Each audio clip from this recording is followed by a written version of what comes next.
Welcome back. John Kerry on Capitol Hill yesterday, the climate envoy testifying on a range of issues from China to renewable energy. Take a listen. It is a problem. The Xinjiang province not only produces some of the solar panels that we believe are being, in some cases, produced in forced labor by Uyghurs, but also there are a significant amount of rare earth mineral that's used in the solar panels themselves. It is my understanding that the Biden administration is right now in the process of assessing whether or not that will be the target of sanctions. Isn't it true that pipelines are more carbon delivery efficient than trains or trucks or other forms of delivery? If you could answer just that limited question. Yeah, that is true. I think that is true. But it doesn't mean you necessarily want to be adding another line when there are other alternatives. Yes, that is true. It echoes what we heard also yesterday from Energy Secretary Jennifer Granholm. Watch this. This particular area of the country, this is why we have doubled down on ensuring that there's an ability to truck oil in, gas in, but the pipe is the best way to go. The pipe is the best way to go. Joining me right now is Texas Congressman, House Foreign Affairs and Homeland Security Committee member August Pfluger.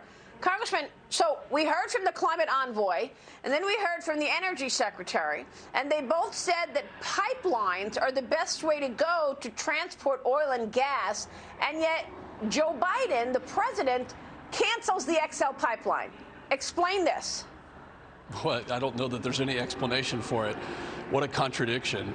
You know, we've been talking about energy security being national security, and there you hear the envoy, former Secretary of State, Kerry, talking about China and the dependency that we have on them for renewables. I mean, he said 70+% of our solar panels are produced there. Most of the rare earth minerals are there, and yet we can't get them to acknowledge how devastating it can be when we see what has happened to the Colonial Pipeline and how that has impacted millions of people on the East Coast. Energy security is national security. So once again, we have a potential crisis in the making, all as a result of policy. I'm increasingly feeling like all of this overturn of policy that we saw from the Biden administration in the first 2 weeks of their administration is all because they want to overturn things that Trump put in place because they don't like Trump, and not for the actual reasons of what will benefit the American people. I mean, we've got a mea culpa on the border wall. The administration is now saying that it will resume construction on portions of the southern border wall levee in the Rio Grande Valley. This is reportedly coming after pressure from local residents amid the surge in migrant crossings. We know that the latest data has 178,000 migrants apprehended at the border last month in April. That's a 21-year high. So, Congressman, what do you make of this move now to resume construction of the border wall after that was his first executive order, stop all construction of the border wall? Well, Maria, you're exactly right. They're taking the policies that they reversed because they just had this visceral hatred for what the administration did. But now they realize, oh, those were good policies. They actually worked. They were securing our country. And, you know, look, I mean, we've been asking the president and the vice president to come to the southern border to see firsthand, to talk to the Border Patrol agents like I have done and like so many of my colleagues have done, because we care about what they're going through and the resources they need. So, you know, it's no surprise that they're looking at this and finally admitting, without admitting it, you know, that they need to resume construction of the border wall. Yeah, I mean, look, it certainly feels like it's the Obama administration all over again. And many of the people in Biden's cabinet have worked for President Obama. President Biden is now reportedly tapping former Chicago Mayor Rahm Emanuel as the role of U.S. ambassador to Japan. The position is set to be officially announced later this month. How would Rahm Emanuel be as an ambassador to Japan, Congressman? Your reaction? Well, I want to know what the former mayor knows about foreign policy, and has he spent time in Japan or in the Pacific? And, you know, I spent 3 years there as a military officer, and what a tremendous opportunity to learn, but 3 years is not even enough to be the ambassador there and to understand what we need in diplomacy to secure our country, our allies around the world. What are his qualifications? Why is he the right person for this job? What is he going to do to further our economic prosperity and the defense of our nation, not to mention our allies?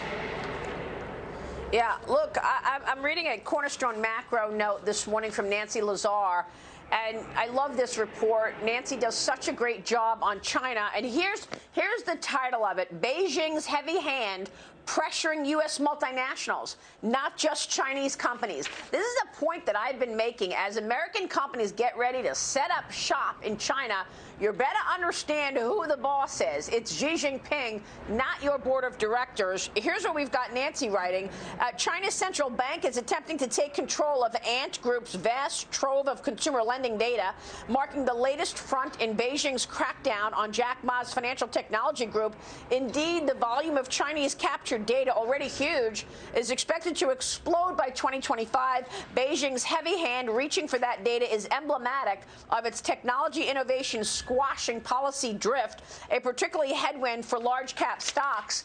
She goes on to say that the Vanguard Group staff dialed into a video call, and what the Vanguard Group staff said was that the $7 trillion money manager was abandoning its push for a mutual fund license. Are American companies figuring it out that it's not just about the 1.4 billion person population in China? You are working with communists who are against America?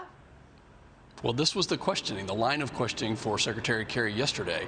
And it really comes down to one thing, and it's lack of accountability for the Chinese Communist Party, who is oppressing Uyghurs, as we know, and committing genocide, who is stealing intellectual property and intellectual capital through these companies, as you just mentioned. And so that's what we want to highlight to the administration and to the American public, that what is our country and our government and the Biden administration going to do to hold them accountable? Yeah. We still don't know, Congressman. We don't know any clarity on any U.S.-China policy. So we'll have to keep raising the issue. Congressman, good to see you this morning. Thank you.